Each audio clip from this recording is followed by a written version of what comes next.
What's the dumbest reason someone almost let you die? My parents had one family tradition. I needed my golden sister's permission to seek medical help. I was watching Darina film her birthday haul when my throat started tingling. I reached for my EpiPen in the kitchen drawer, but Mom snatched it away. Darina, does Kara need this? My sister didn't look up. She's fine. You heard your sister. Mom locked my EpiPen in her purse. No attention seeking today. Darina's about to announce her new sponsorship. The rule had been in place since I was 11. The day I faked anaphylaxis during Darina's TikTok viral moment. I hadn't faked it. Mom had used peanut oil in dinner. But Darina said I was jealous of her hitting 100,000 followers, so that became the truth. From then on, every reaction, every rash, every swollen throat had to be verified by the golden child.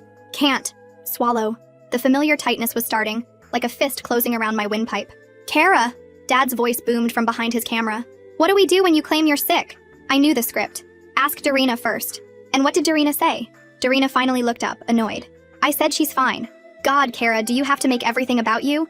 I'm literally about to secure a $300 deal. My tongue was thickening like a sponge soaking up water. Each breath felt like sucking air through a coffee stirrer. Please, I gasped. Need hospital. Mom, Darina whined. She's doing it again. The brand manager is watching my live. Mom rushed to comfort Darina. Don't worry, sweetie. Kara, go to your room if you're going to act like this. The viewers are watching. I tried to stand but had to grip the counter. Red welts were blooming across my arms like boils. Look. I held out my hands, already swelling.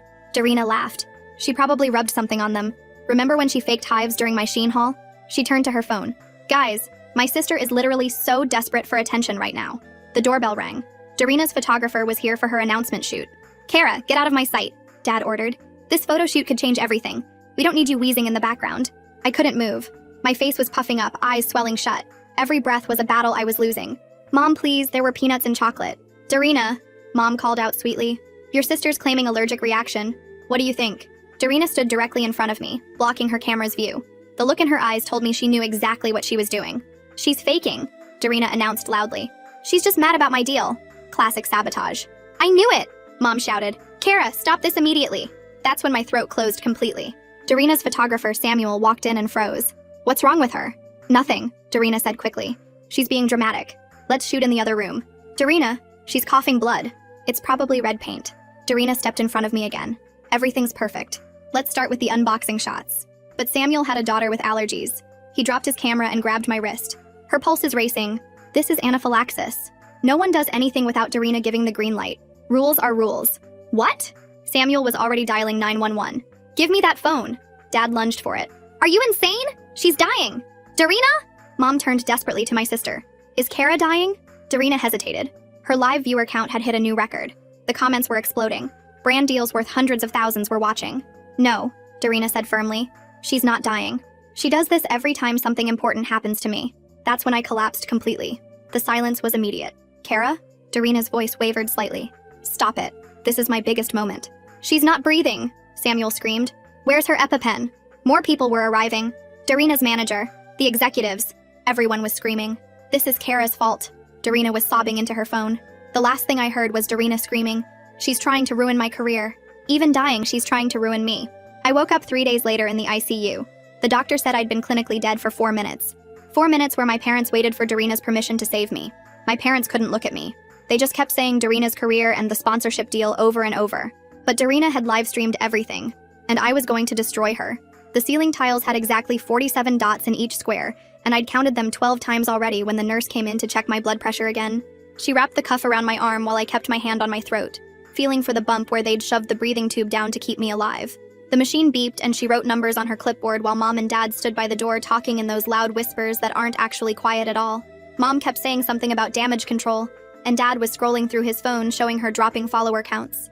Neither of them had looked at me once since I woke up. The nurse left, and the attending physician walked in carrying a thick folder with my name on it. He pulled up a chair next to my bed and opened the folder to show me a chart with red lines dropping way below some dotted line marked critical. He pointed to the lowest part where the line almost touched the bottom of the page and explained that was when my brain stopped getting enough oxygen. Another 60 seconds at that level, and I would have had permanent brain damage, maybe never walked or talked right again. He kept looking between me and my parents while asking why my EpiPen wasn't used when I first showed symptoms of anaphylaxis. Mom started to answer, but he cut her off and said he was asking me. I tried to talk, but my throat hurt so bad I could only whisper that they took it away. The doctor's face got this look I'd never seen before on an adult, like he was trying not to explode. Someone knocked on the door, and a man in a button-up shirt walked in carrying a clipboard with Hospital Social Services printed at the top. He introduced himself as Jacob Shields and said he needed to speak with me privately about my admission. Dad immediately stepped forward saying that wasn't necessary, but Jacob pulled out some official-looking paper and said it was required protocol when someone arrives clinically dead from anaphylaxis, especially when the patient is 18 and can make their own medical decisions. My parents looked at each other and Mom grabbed her purse so tight her knuckles went white, but they had to leave. Jacob waited until the door clicked shut, then sat down and asked in this really gentle voice if I felt safe going home with my family. I started crying and couldn't stop. The next morning, I woke up to Samuel standing in my doorway, holding a bouquet of yellow flowers and a small black memory card. His hands were shaking when he set the flowers on my bedside table, and he kept apologizing over and over. He told me his daughter Emma has the same peanut allergy, and he knew exactly what was happening to me the second he walked into that kitchen. He'd started recording on his personal camera before Darina went live because he always did test shots first. The memory card had everything from when Mom took my EpiPen away to when Darina said I was faking while I was turning blue. He said he'd already made 3 backup copies and would testify to whatever I needed. His voice cracked when he said he couldn't sleep, knowing he almost watched someone's daughter die for social media content. Around lunchtime, my parents came back and Mom immediately launched into this speech about how we all needed to support Darina through this difficult time because the internet was being so cruel to her. Dad added that 2 more brands had already dropped her, and if she lost the beauty deal, the family would be in serious financial trouble. They went on for 10 minutes about Darina's mental health and her career, and how unfair everyone was being to her. Not once did either of them ask how I felt, or mention that I literally died for 4 minutes. Mom even said I needed to think about how my actions were affecting my sister's future. The hospital pharmacist knocked and came in with a prescription pad and forms for EpiPens. She explained that since I was 18, I could sign for my own prescriptions without needing anyone else's permission. I ordered 6 EpiPens right there in front of my parents, and told the pharmacist I wanted them sent to different locations. Some to the hospital pharmacy for pickup, some to the CVS near campus. Mom tried to object, saying it was too expensive, but the pharmacist just looked at her and said insurance would cover them given the severity of my documented reaction. Dad muttered something about me being dramatic, but I kept signing forms. Later that afternoon, Jacob came back with a thick packet of discharge planning paperwork. He went through each page with me, creating a safety plan that included keeping my medical devices with me at all times, having emergency contacts who weren't family members, and establishing safe places I could go if I felt threatened. We agreed I would go home for now since I didn't have anywhere else to stay, but he gave me his direct number and said to call immediately if anyone tried to take my medication again. He also gave me a card for someone named Moira Calderon who worked in legal aid. When the nurse brought my phone back that evening, I had over 300 notifications. The live stream clips were everywhere with millions of views. The comments were a complete mess, with some people saying I was obviously dying and others claiming I was the best actress they'd ever seen. But what made me sick was that Darina's video of herself crying about her ruined career had twice as many views as the clip of me actually dying. She'd posted it while I was still in the ICU and gotten hundreds of thousands of likes from fans saying I was jealous and tried to ruin her big moment.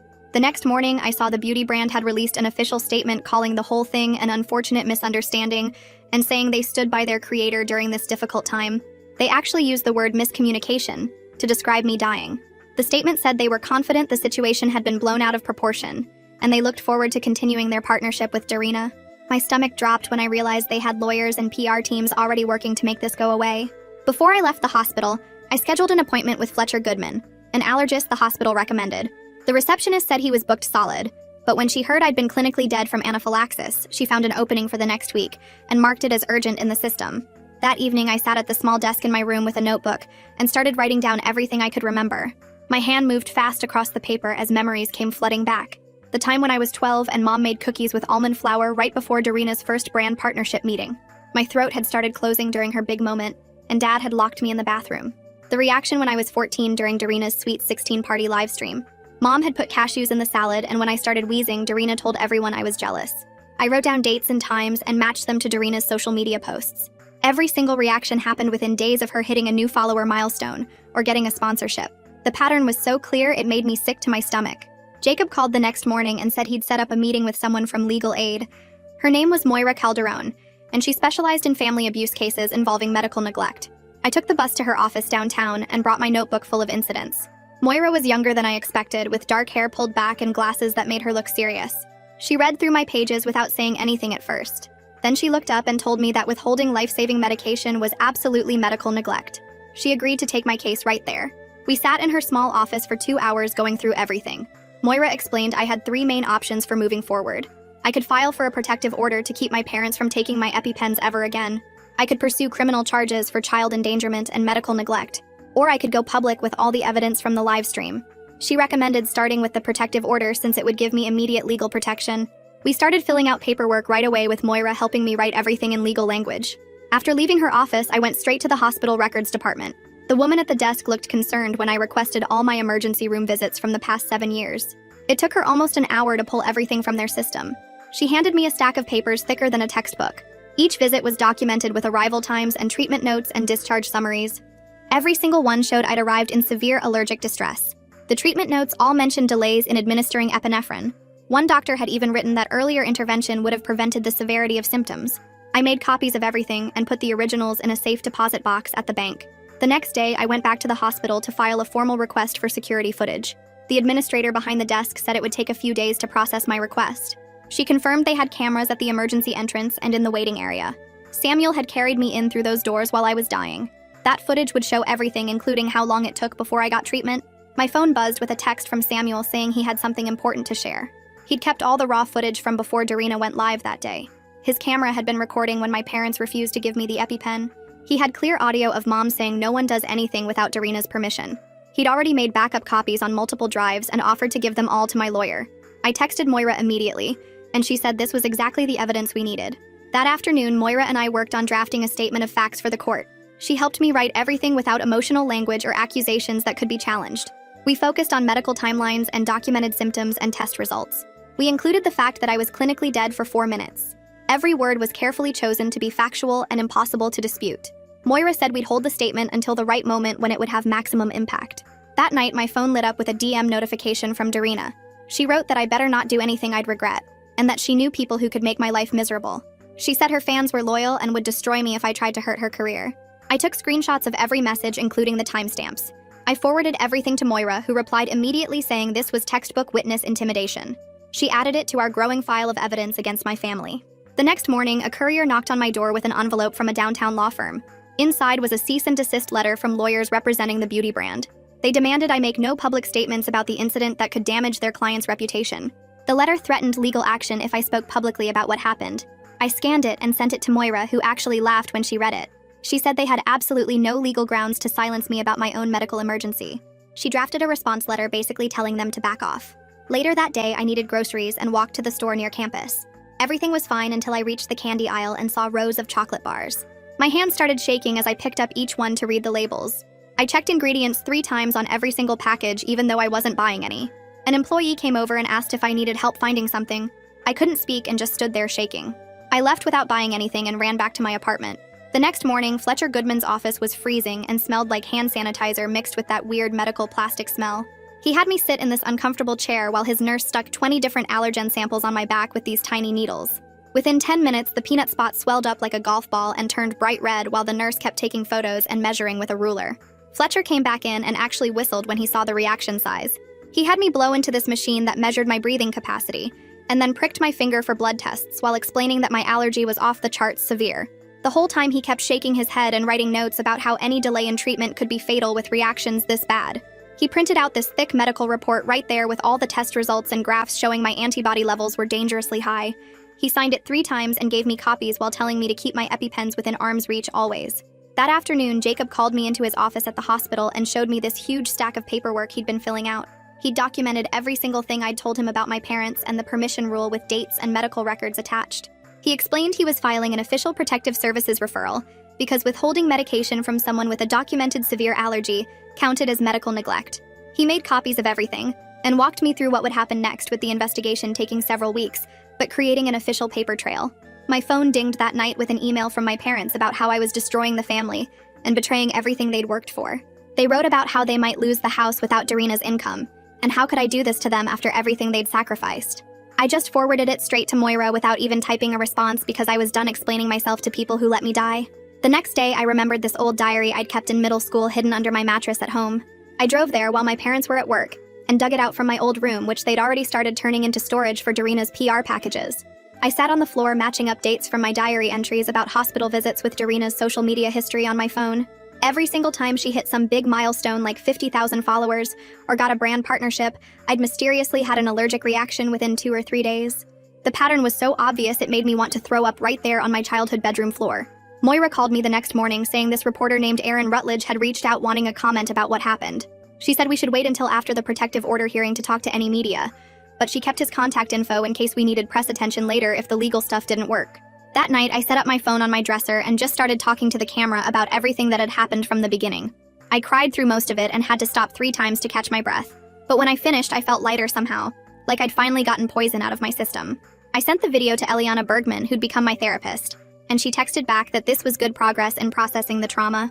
2 weeks after I'd left the hospital, I sat in this small courtroom, while the judge read through all the evidence we'd submitted. She looked over her glasses at my parents when she read the part about them taking my EpiPens and then granted a temporary protective order that legally required them to let me keep my medical devices. It was only valid for 2 weeks until the full hearing, but it meant they couldn't legally take my EpiPens anymore without facing criminal charges. The next day, some lawyer I'd never heard of called Moira saying he represented Darina's management team, and they wanted to offer me money to sign an NDA. The number he mentioned would cover all my medical bills plus 4 years of college with money left over, but it came with a permanent gag order about everything that happened.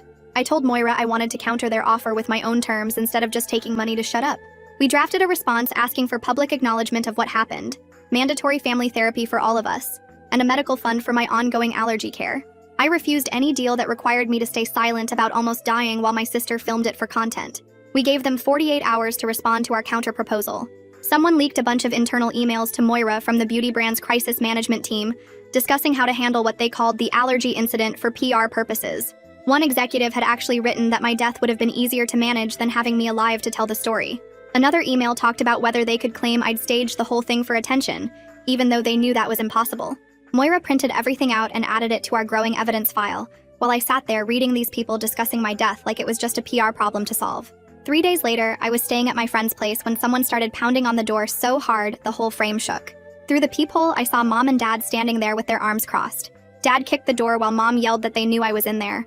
My hands shook as I grabbed my phone and started recording while they kept banging harder and harder. Mom screamed that I needed to give them back the EpiPens because they cost too much money to waste on someone who was faking. I dialed 911 while Dad tried the doorknob and then started throwing his shoulder against the door. The operator asked what my emergency was, and I explained my parents were trying to break into my friend's apartment. She said she'd send someone right away, but it took 20 minutes for the cop to show up. By then, my parents had moved to banging on the windows, and Mom was crying about how I was destroying our family. The officer looked annoyed when he got there and barely wrote anything down in his little notebook. He told me this sounded like a family matter and suggested we all go to counseling together instead of getting the law involved. I showed him the protective order, but he just shrugged and said civil matters weren't really his department. I made him give me his badge number, which he did while rolling his eyes. Later that day, I called Moira and told her what happened. She said this was typical, but we needed the documentation anyway, so I should file a formal complaint about the officer's response. I spent 2 hours at the police station filling out forms about how they didn't enforce the protective order. The desk sergeant kept asking if I was sure I wanted to make a big deal out of a family disagreement. That night, I couldn't sleep, so I scrolled through the photos on my phone from the hospital. One showed the itemized bill with every charge listed out, including the cost of being dead for 4 minutes.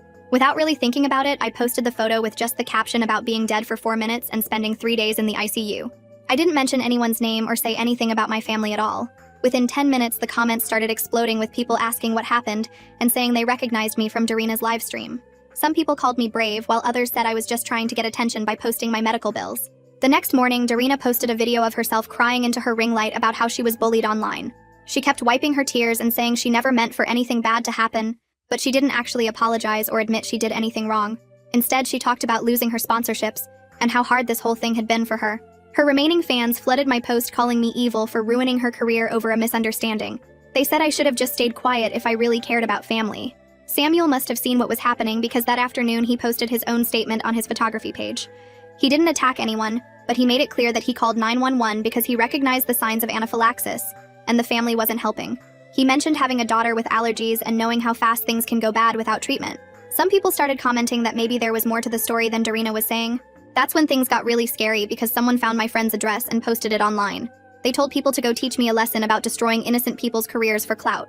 Moira immediately started filing takedown requests, but new posts kept popping up faster than she could get them removed.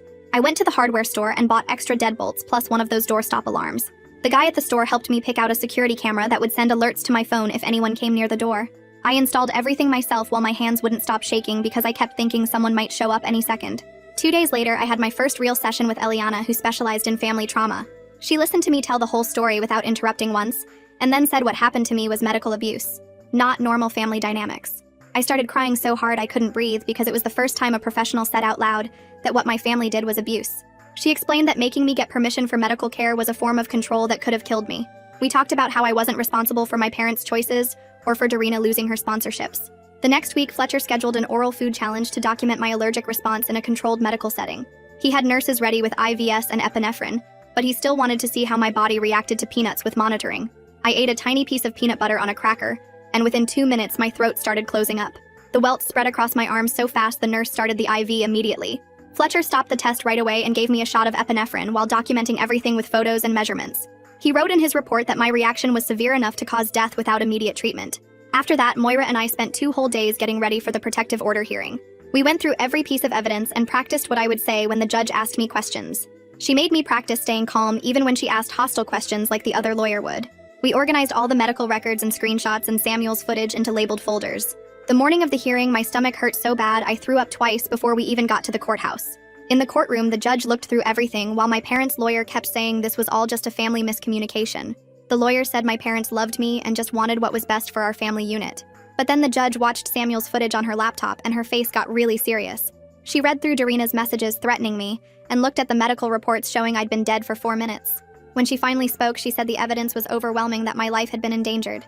She extended the protective order for a full year and told my parents they couldn't come within 500 feet of me. Aaron's article dropped online 3 days later while I was eating breakfast at my friend's kitchen table, and my phone started buzzing with notifications from people I hadn't talked to in years. He never used our names, but wrote about a young woman who nearly died while her influencer sister live-streamed the whole thing, and everyone who'd been following the story knew exactly who he meant. The piece spread across social media faster than anything Darina had ever posted, with people sharing their own stories about toxic family dynamics and medical neglect in the comments. Within hours, the beauty brand released a statement saying they were suspending their partnership with Darina pending an internal review of the incident, which meant she'd just lost a deal worth hundreds of thousands over the contract term. Dad's text came through while I was reading the brand's statement, just 3 words saying I'd ruined everything. But I deleted it without responding because Moira had told me not to engage with any communication that tried to make me feel guilty. The next morning, Samuel showed up at my friend's place with boxes and insisted on helping me move into a tiny studio apartment he'd found through his real estate contacts. He wouldn't let me pay him back for the deposit and first month's rent, saying it was the least he could do after watching my family almost let me die, and he even hired movers to get my stuff from storage. The apartment was smaller than my childhood bedroom, and 40 minutes from campus by bus. But when I walked through the door and locked it behind me, I could finally breathe without checking over my shoulder. I spent the first night arranging my EpiPens in different spots around the single room, one in the kitchen drawer, one by the bed, one in my backpack, making sure I'd never be more than 10 feet from life-saving medication again. 6 weeks after the original incident, we had the full protective order hearing in a bigger courtroom with more people present. I brought 3 binders of evidence, including all my medical records from the past 7 years, screenshots of every threatening message Darina had sent, and printed frames from Samuel's footage, showing my parents refusing to help while I was dying. Samuel testified first about what he saw that day, how my symptoms were textbook anaphylaxis, and how my parents physically prevented him from calling 911 at first.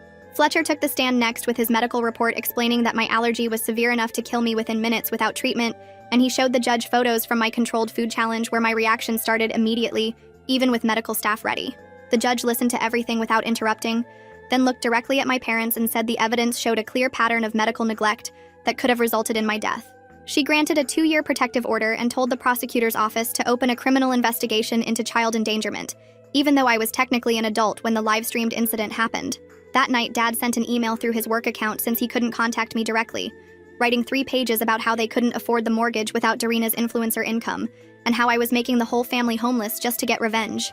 Moira helped me write a 2-sentence response stating that their financial decisions weren't my responsibility and requesting no further contact about money matters. 2 days later, I sat in Moira's office across from Aaron with a recorder between us for an on-record interview about everything that had happened. We stuck to pure facts like the medical timeline showing I was without oxygen for 4 minutes, the documented pattern of denied medical care going back 7 years, and the hospital records confirming I'd been clinically dead. Aaron asked careful questions about each incident without pushing for emotional responses, just building a clear picture of systematic medical neglect that anyone reading would understand. The story ran online the next morning with my full name and a headline about families who gatekeep medical care, generating thousands of shares within the first hour. My inbox flooded with messages from people whose parents had ignored their asthma attacks, or whose siblings had hidden their insulin, or whose families had thrown away their anxiety medication. Each story made me realize how many people had lived through similar nightmares, but never had video evidence or a photographer witness to back them up. 3 days after the article, Darina posted a video announcement that she was taking an indefinite break from social media to focus on her mental health and healing. She talked for 10 minutes about the pressure of being in the public eye and needing professional help, but never once admitted she'd done anything wrong or apologized for letting me die. Her remaining fans commented about how brave she was for seeking therapy, while others pointed out she still hadn't acknowledged nearly killing her sister. I started developing strict routines to manage my anxiety around food, spending Sunday afternoons meal prepping in my tiny kitchen with every ingredient triple-checked for allergens. My backpack had a whole pocket just for medical supplies, including 3 EpiPens, Benadryl, and a laminated card with emergency instructions in case I couldn't speak. Some days I'd stand in the grocery store for 20 minutes reading the same label over and over because my brain couldn't trust what my eyes were seeing, but Eliana's breathing exercises helped me push through the panic. Every morning I'd check expiration dates on my medications and test the Practice EpiPen trainer to make sure I remembered the motion, building muscle memory that might save my life someday. Moira filed the civil suit on a Tuesday morning, seeking damages for medical expenses, ongoing therapy costs, and the years of trauma from intentional infliction of emotional distress. We weren't asking for millions or trying to destroy my family financially, just enough to cover my medical care for the next few years and make sure I could afford the specialists I needed. The goal was getting a legal acknowledgement that what they did was wrong, creating a paper trail that said denying someone life-saving medication was abuse, not tough love or family discipline. 3 weeks later, Moira called to say the mediation was scheduled for next month and asked what I wanted from my family. I sat at her conference table with my notebook full of medical bills and therapy receipts, writing down 3 things that mattered.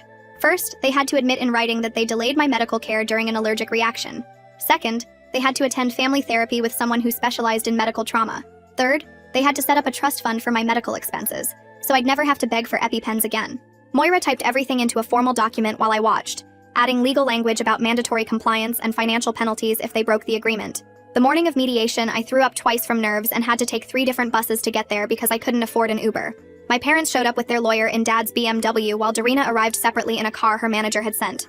We sat in different waiting rooms until the mediator called us into a big conference room with windows overlooking the parking lot. The mediator explained the process while everyone avoided eye contact, then asked Moira to present our terms. Mom started crying when she heard the therapy requirement, but their lawyer whispered something that made her stop. Darina's lawyer pushed back on the admission of delayed care, suggesting we use softer language about miscommunication during a stressful situation. After 4 hours of back and forth, we reached an agreement where they'd sign a statement saying medical care was delayed during my allergic reaction without admitting intent or malice. The trust fund got negotiated down to covering specialists and medication for 5 years instead of 10, but Moira said it was better than nothing. They agreed to weekly therapy sessions with a specialist the court would choose, and Darina would make a public statement acknowledging my reaction was real and serious. Everyone signed the papers while the mediator made copies, and I walked out with legal proof that what happened to me was real. That night, I typed up a final post thanking everyone who'd supported me and explaining I was focusing on healing now. I wrote that certain things would stay private while I worked through them in therapy, and I wouldn't be answering questions about my family anymore. The post got thousands of likes and comments, but I didn't read them, just closed my laptop and went to bed. 2 weeks later, my family started sessions with a therapist who specialized in families where medical neglect had occurred. Darina actually showed up to every session according to the court monitor, using it as part of her image rehabilitation campaign. Dad stopped bringing cameras to family events entirely after the therapist explained how filming had become more important than safety. Mom sat through presentations about anaphylaxis and had to watch videos of what happens when someone doesn't get their EpiPen in time. Aaron sent me his follow-up article before it went live, showing how the beauty brand had completely rewritten their influencer contracts. They now required written confirmation that no one was harmed during content creation and had mandatory safety protocols for any filming involving family members. The brand also started requiring influencers to have liability insurance and added clauses about immediate termination if anyone was endangered during filming. It wasn't a huge victory, but knowing other families might be safer because of what happened to me made the whole nightmare mean something. 3 months after everything started, I sat in Fletcher Goodman's office for my follow-up appointment. He tested my lung function and checked my throat for any lasting damage from the intubation, then showed me my chart on his computer. My emergency response plan was highlighted in yellow with notes about proper EpiPen storage and usage, and he'd documented every safety measure I'd put in place. I had 6 EpiPens now, 1 in my backpack, 1 in my car, 1 at work, 1 in my kitchen, 1 in my bedroom, and 1 in my bathroom. My medical alert bracelet had my allergies engraved on it along with emergency contact numbers for Goodman and the hospital. He said most of his adult patients didn't manage their conditions half as well as I did, and the systematic approach I developed would keep me safe for years. That night, I cooked dinner in my studio apartment, checking every label 3 times before adding ingredients to my pasta. My EpiPen sat on the counter where I could see it the whole time, right next to my phone with 911 on speed dial. The windows were open and I could hear my neighbors talking through the thin walls, but I didn't mind the noise anymore. I ate my safe meal alone at my tiny table. No cameras recording, No one questioning whether I really needed to avoid certain foods. No sister deciding if my symptoms were real. The trauma counselor said I might never feel comfortable eating with my family again, and that was okay. Some trust couldn't be rebuilt, and some damage couldn't be undone. But sitting there with my EpiPen in reach and my medical alert bracelet on my wrist, I knew I'd won the only battle that mattered. I was alive, and I controlled my own survival now. No permission needed. Well, that's gonna wrap it up for me today. Kinda makes you stop and think about things, huh? Appreciate you hanging out and wondering through it all with me. Subscribe for more content like this.